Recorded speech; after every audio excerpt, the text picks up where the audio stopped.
حضور نبی رحمت صلی اللہ علیہ وآلہ وسلم نے زلزلوں کے اسباب اشراط قیامت کو بیان کرتے ہوئے ارشاد فرمایا، جب مال فے حکومتی خزانہ لوگوں کی ذاتی دولت بن جائے، امانت مال غنیمت سمجھنے لگ جائے، زکوٰۃ دینا بوجھ بن جائے، دینی تعلیم بھی طلب دنیا کے لیے حاصل کی جائے، تو مسجدوں میں آوازیں بلند ہونا شروع ہو جائیں گی، مسجدوں کے تقدس کا، اللہ کے دربار کا ان کو خیال نہیں ہوگا، قبیلے کا سردار فاسق ہوگا اور قوموں کے سردار ذلیل ترین لوگ ہوں گے، غنڈے سردار بن جائیں گے، ہر شاخ پہ الو بیٹھا ہے، انجام گلستہ کیا ہوگا؟ جب وزیر جا کے مسجدوں کے دروازوں پر رقص کر رہے ہوں گے تو اللہ کی رحمتیں اتریں گی کہ قہر و غضب اترے گا؟ گانے والیاں بجانے والیاں عام ہو جائیں گی، ان کو ایوارڈ دیے جا رہے ہیں، گانا بجانا یہ ایک آرٹ بن جائے گا، فن بن جائے گا۔ فرمایا جب یہ کیفیتیں ہو جائے تو پھر زلزلوں کا انتظار کرو، زمین میں لوگ دھنسیں گے بھی، شکلیں بھی تبدیل ہوں۔ تو کیا یہ زلزلے کے جھٹکے اللہ کی طرف سے تنبیہات نہیں ہیں؟ نہ سمجھے تو وہ ایک گاڑی کے پیچھے لکھا تھا، عقل نہ ہوئے تو موجیں ہی موجیں۔ میرے حضور نے فرمایا جب اچھے لوگوں کا ذکر کرو تو میری عمر کا ذکر بھی کیا کرو، عمر کے سائے کو دیکھ کے شیطان بھاگتا ہے۔ اسلام لائے تو زندگی کی ایک ایک سانس اسلام کے لیے وقف کر دی، حضور کی شریعت کا پہرا دیا، اسلامی فتوحات پھیلی تو پھیلتی ہی چلی گئیں، کبھی مصر فتح ہو رہا ہے، کبھی ایران فتح ہو رہا ہے، عدل و انصاف کا دورہ ہوتا ہے۔ زمانے نے دیکھا کہ غیر مسلم بھی عدالت میں کھڑا ہے تو اسے خوف نہیں ہوتا تھا کہ میرے سے ناانصافی ہوگی، اس لیے کہ حکومت کرے دولت کی محبت کا، اس نے عقیدے چھین لیے، قدریں پامال کر دی۔ اور ہمارے بہت سارے نعت خانے فٹ کیا ہوتا ہے وہی شعر حضور کے لیے، اور جب کسی پیر خانے میں جاتے ہیں نام بدل کے وہی پیر صاحب کے لیے، پیر صاحب بھی مست بن کے بیٹھے رہتے ہیں، جانتے ہوتے ہیں یہ نعت کا شعر ہے، اور تو کون ہے؟ تیری ساری عزتیں حضور کے قدموں سے لگی ہوئی دھول کے برابر بھی نہیں۔ قیامت کے دن بے نمازی اس صف میں کھڑا ہوگا جس صف میں نمرود کھڑا ہوگا، جس صف میں حامان کھڑا ہوگا، قارون کھڑا ہوگا، شداد کھڑا ہوگا۔ مجھے بتائیے ہم میں سے کوئی یہ گوارا کرتا ہے ہم اس صف میں کھڑے کر دیے جائیں جہاں دشمنان خدا کھڑے؟ حضرت نماز پڑھتا ہوں لطف نہیں آتا، تو آپ نے فرمایا اس کے باوجود پڑھتے تو ہو نا؟ کہا جی وہ تو اللہ کا حکم ہے، وہ تو پڑھتا ہی ہوں۔ تو حضرت محدث کچھوچوی علیہ رحمہ جھومنے لگے، کہا واہ واہ، تم پھر لطف کے بندے نہیں رب کے بندے ہو، لطف نہیں بھی آتا تو پھر بھی پڑھتے ہو، اس کا مطلب تم لطف کے لیے نہیں پڑھتے، تم تو رب کے لیے پڑھ رہے ہو۔ تو میاں نہ بھی خشوع پیدا ہو پھر بھی نمازوں کی۔ صحابی کا ٹائٹل قرآن نے حضرت سیدنا صدیق اکبر کے نام کیا ہے، اس لیے حضرت سیدنا صدیق اکبر کی صحابیت کا انکار کفر ہے۔ جو حضرت صدیق اکبر کو کافر کہتا ہے وہ خود کافر ہے، اس لیے کہ ان کا ایمان، ان کا اسلام اور ان کی صحابیت قرآن کی قطعی نص سے ثابت ہے۔ سانپ کا کام تو ڈسنا ہے، چاہے وہ غار میں ڈسے یا اسلام آباد میں بیٹھ کے ڈنگ لگائے، وہ تو ڈستا رہے گا۔ لیکن ابو بکر حضور کی محبت کے ترانے پڑھتا ہو جس طرح کوئی اجنبی رہتا ہے، مسافر رہتا ہے، مسافر آتا ہے تو ٹھکانہ نہیں بناتا، چند دن اس نے رہنا ہوتا ہے اور محدود سا تعلق رکھتا ہے اور وقت گزار کے چلا جاتا ہے۔ تو کہا دنیا میں ایسے رہو جس طرح مسافر رہتا، او کعابر سبیل، یا سڑک عبور کرنے والا۔ اب جو سڑک عبور کر رہا ہوتا ہے تو وہ ہدف پہ نگاہ رکھے ہوئے ہوتا ہے، لیکن دائیں بائیں بھی دیکھتا ہے کہ کسی گاڑی سے ٹکرا نہ جاؤں، تو دائیں بائیں دیکھ کے پریشان ہے۔ لیکن ایک حدیث سن لیں، یہ ٹینشن فری حدیث ہے، آپ کے اندر ٹھنڈ اترے گی اس حدیث کے سنتے ہی، اور آپ اگر غریب ہیں تو غریبی پہ ناز کریں۔ میرے رسول نے ارشاد فرمایا، سید علی المرتضیٰ فرماتے ہیں، جو اللہ کے دیے گئے تھوڑے رزق پہ راضی ہو گیا، اللہ قیامت کے دن اس کے تھوڑے عملوں پہ راضی ہو جائے گا۔ جوانوں، عبادت کی لذت بھی جوانی میں ہے، اگرچہ جوانی مستانی ہوتی ہے، ذرا اس مستانی جوانی کو تہجد کے مصلے پہ لا کے دیکھو، کیا مستی چڑھتی ہے سجدوں کے اندر، کیا لطف ہے قیام کے اندر، کیا سکون ہے رکوع کے اندر۔ اس جوانی کو مالک کی چوکھٹ پہ لاؤ، پھر دیکھنا کہ یہ جوانی کتنی لذت آفریں ہوتی ہے، اور پھر اس جوانی کے بدلے میں اللہ تعالیٰ تمہیں کیا کیا عطا فرماتا ہے۔ سید علی المرتضیٰ فرماتے ہیں، حضور نے میرے بارے فرمایا، یہلک فی رجلان محب مفرط و مبغض۔ علی تیرے معاملے میں آ کے دو لوگ برباد ہوں گے، تیرا معاملہ حضرت عیسیٰ والا معاملہ ہے۔ ایک نے حضرت عیسیٰ سے بغض رکھا اور ان کی ماں پہ تہمت لگا دی، اور ایک نے حضرت عیسیٰ سے اتنی محبت کی انہیں ابن اللہ کہہ دیا، دونوں گمراہ ہو گئے۔ فرمایا تیرا معاملہ بھی حضرت عیسیٰ کا ہے، ایک محبت کر کے برباد ہوگا، ایک بغض رکھ کے برباد ہوگا۔ ایسا نہ ہو کہ تمہیں غارِ ثور کی بلندیوں پر اپنے کندھوں پہ حضور کو اٹھا کے لے جانے والا صدیق بھی دکھائی نہ دے، اور تمہیں جو ہے وہ دشمن کے آگے سینہ تان کے کھڑے ہونے والا فاروق بھی دکھائی نہ دے، اپنا سارا مال حضور کی راہوں میں خرچ کر دینے والا تمہیں عثمان نظر ہی نہ آئے، اور ایسا بھی نہ ہو جانا کہ علی کا نام لیا جائے تمہاری طبیعت میں بے چینی آ جائے، تمہارے چہرے کا رنگ بدلنے لگے، تم علی کا نام گوارا نہ کرو، تمہیں ٹھنڈ کیوں نہیں پڑتی؟ حضور کی خدمت میں ایک جنازہ لایا گیا اور حضور سے عرض کی گئی حضور اس شخص کا جنازہ پڑھا دیجئے، تو حضور نے انکار کر دیا کہ میں جنازہ نہیں پڑھاؤں۔ تو صحابہ نے عرض کیا یا رسول اللہ کبھی ماضی میں ایسا نہیں ہوا، جب بھی کوئی جنازہ لایا جاتا ہے تو آپ جنازہ پڑھا دیتے ہیں اور آپ نے آج انکار کر دیا۔ تو فرمایا یہ شخص میرے عثمان سے بغض رکھتا تھا اور اس کو اللہ نے بھی اپنی رحمتوں سے محروم کر دیا ہے۔ تو اب آپ اندازہ کیجئے وہ کتنا بدبخت شخص ہے جو حضرت عثمان سے بغض اور آگ ہے جو محبوب کے علاوہ ہر شے کو جلا دیتی ہے، کوئی خواہش بھی نہیں رہتی، کوئی تمنا بھی نہیں رہتی، اپنا آپ بھی نہیں رہتا۔ محبت ہی تو ہے جس میں میں نہیں ہوتا، تو ہی تو ہوتا ہے، تیرے ہندیاں سندیاں محبوبہ، میں کافر ہوں جے میں ہوں۔ کے بعد حضور سے پوچھتے ہیں حضور کیا ہم حق پر نہیں ہیں؟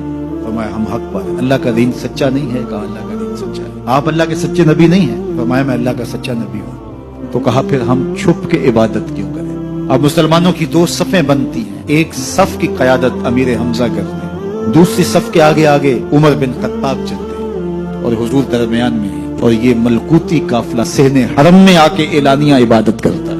حضرت عبداللہ ابن مسعود رضی اللہ تعالیٰ عنہ فرماتے ہیں عمر کا اسلام لانا اسلام کے لیے عزت کا سبب بنا، اسلام کے وقار کی علامت بن گیا۔ ایک ایک کے دروازے پہ جا کے دروازہ کھٹکھٹا کے کہتے ہیں، وہ تو اور خبر سننے کے لیے بے چین تھے کہ یہ بانی اسلام کی زندگی کا چراغ بجھانے گیا تھا، کوئی خبر لایا ہو۔ وہ کہتے ہیں آؤ عمر کدھر آئے ہو؟ کہا تمہیں بتانے آئے، کمزوروں سے پنجہ آزمائی کرتے رہے ہو، آؤ میرے سے بات کرو، میں محمد عربی کا نوکر بن گیا۔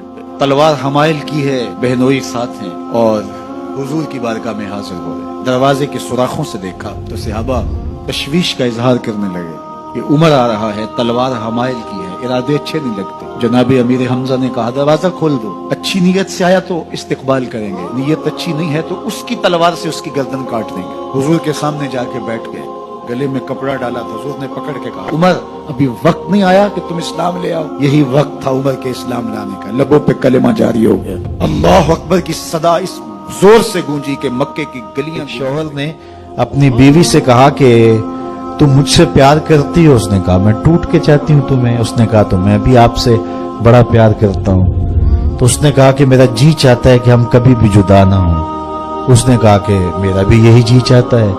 اس نے کہا پھر نماز پڑھا کر، اگر نماز نہیں پڑھے گی تو جہنم میں ہوگی، میں جنت میں ہوں گا۔ اس لیے اگر ہم اکٹھے رہنا چاہتے ہیں تو پھر ہمیں نماز۔ حضرت نبی اکرم صلی اللہ علیہ وآلہ وسلم کا فرمان حیا کے حوالے سے، الحیاء من الایمان، حیا ایمان سے ہے۔ تو جتنے بھی ایماندار لوگ ہیں وہ پھر حیا کے جوہر سے مزین ہوں گے، مالا مال ہوں گے۔ آپ دیکھ لیجئے سب سے بڑے ایماندار تو میرے اور آپ کے آقا مولا ہیں، اور حضور کمواری لڑکی سے زیادہ حیادار تھے۔ باقی حضور کے اصحاب دیکھ لیجئے، ان کا حیا، یہ دلائل دیے جائیں کہ پردہ تو جناب دل کا ہوتا ہے، چہرے کا پردہ تو نہیں ہے۔ باقی کسی کو اپنی آنکھ میں شرم پیدا کرنی چاہیے، عورت کو کیا ضرورت ہے کہ وہ اپنے آپ کو ڈھانپ کے رکھے۔ اب ام المومنین کا عمل یہ ہے کہ فرماتی ہیں کہ میں اپنے آپ کو خوب سمیٹ کے جاتی حیا من عمر، عمر قبر میں ہیں لیکن ام المومنین فرماتی مجھے پھر بھی حیا۔ راز کی بات کرتا ہے تو پھر اس کے اعتماد پہ ہمیں پورا اترنا چاہیے، وہ راز راز ہی رہے۔ اور بندہ کہتا ہے کہ میں یہ راز کسی اپنے رازدان کو بتاؤں گا تو پھر اس کے بھی تو اپنے رازدان ہوتے ہیں نا۔ وہ کیا کسی نے کہا تھا بلیا یاراں نو راز نہ دسی، یاراں دے بھی یار ہوندے نے، تو پھر یاروں کے بھی آگے یار ہوتے ہیں، پھر ان کے بھی آگے پھر راز تو ہوتا ہی نہیں ہے، پھر تو وہ پھیلتا چلا جاتا ہے۔ تو آپ تک آ گیا، بس آپ تک آ گیا، وہ سینے میں سما گیا، ساری زندگی قبر میں لے کے جانا جو راز۔ میری امت میں سے 70,000 لوگ ایسے ہیں جو بغیر حساب کے جنت میں جائیں گے۔ اب وہ لوگ کون ہیں؟ فرمایا کہ یہ وہ خوش نصیب لوگ ہیں کہ جو شرکیہ جھاڑ پھونک میں مبتلا نہیں ہوتے اور بدشگونی بھی نہیں لیتے۔ بلی راستہ کاٹ گئی تو آج میرا کام خراب ہو گیا، بلی راستہ کاٹ جائے یا کتا کاٹ جائے، حتیٰ کہ خنزیر بھی کاٹ جائے تو کوئی فرق نہیں۔ سب سے اچھا اور کامل ایمان اس کا ہے جس کے اخلاق اچھے ہیں، جو بات اچھی کرتا ہے، جو لوگوں کی برائیوں کی ٹو میں نہیں رہتا، جو لوگوں کو اذیت نہیں پہنچاتا، جس کی طبع میں حیا ہے، جس کی طبیعت میں وفا ہے، جس کے انداز کے اندر محبت ہے، مروت ہے، بھائی چارہ ہے، حسن سلوک ہے، رواداری ہے، ان چیزوں سے مل کے اخلاق بنتا ہے، اچھی عادتوں سے اخلاق بنتا ہے، رویوں سے اخلاق بنتا ہے۔ تو بہتر ایمان اس کا ہے جس کے خلق اچھے ہیں، جس کا فرماتے ہیں کہ اے صاحب نیکی کر لے اور غنیمت شمار کر اس عمر کو، اس سے قبل کہ تیرے لیے بھی اعلان ہو جائے کہ فلاں بھی چلا گیا۔ پہلے تو سپیکروں میں اعلان ہوتا تھا، فیس بک پہ خبر آتی ہے فلاں بھی چلا گیا، فلاں بھی چلا گیا۔ اس سے قبل کہ یہ آواز آ جائے، یہ اعلان ہو جائے، یہ خبر مشتہر ہو جائے کہ فلاں بھی چلا گیا، تو یہ خبر آنے والی ہے، آج نہیں تو کل، کل نہیں تو پرسوں۔ تو کہا کثرت کے ساتھ موت کو یاد کرو، اس سے تمہارے دلوں کا زنگ اترے گا، تم اپنی آخرت کی طرف مشکل مرحلہ زندگی کا جوانی کا ہے۔ شیطان زیادہ ورغلاتا ہے کسی شخص کو جب وہ جوانی کے مرحلوں سے گزر رہا ہوتا ہے۔ تو جس کی جوانی خیریت کے ساتھ گزر گئی اور اس نے اپنی جوانی کے تقدس کو محفوظ رکھ کے منزل تک پہنچا لیا، خواہشات کو بے قابو نہیں ہونے دیا، مشکل کام تھا لیکن اس نے مشکل کام کر دکھایا۔ حضور نے ارشاد فرمایا کل قیامت کے دن جب کوئی سایہ نہیں ہوگا، اللہ اس جوان پر اپنے عرش کا ٹھنڈا سایہ عطا فرمائے۔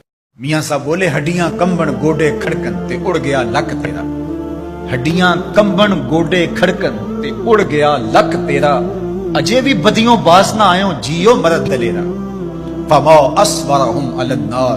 اللہ قرآن مجید میں فرماتا ہے لوگوں کا آگ پر کتنا حوصلہ ہے، کتنی ڈٹائی سے، دلیری سے کہہ دیتے یہ جہاں میٹھا اگلا کس نے ڈٹا۔